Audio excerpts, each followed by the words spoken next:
Bene, dopodiché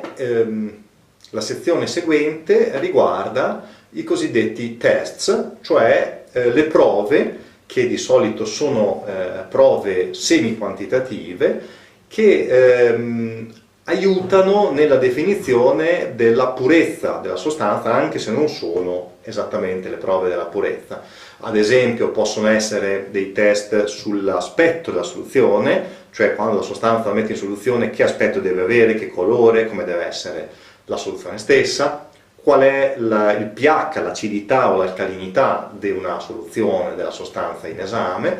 e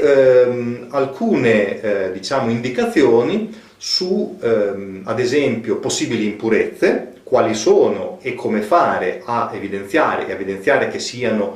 che rientrino nei limiti prescritti appunto dalla farmacopea stessa,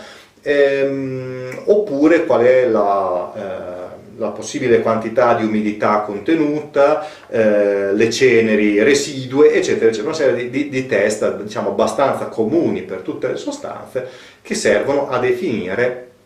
appunto ulteriori parametri per la congruenza con i requisiti. L'ultima parte,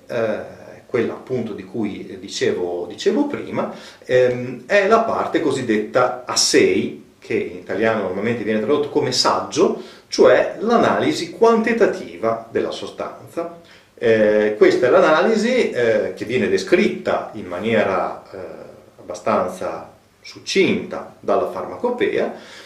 che ci permette appunto di determinare la purezza della sostanza stessa, che è quella che va confrontata con la prima parte della monografia, con la cosiddetta definition, in cui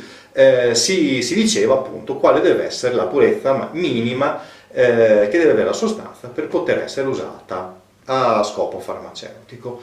In alcune monografie possono venire poi riportate anche delle sezioni, diciamo così, facoltative, come ad esempio le modalità di conservazione. Normalmente viene riportata in fondo, dopo i saggi, anche una lista delle impurezze con le loro strutture chimiche, con il nome chimico secondo IUPAC e così via,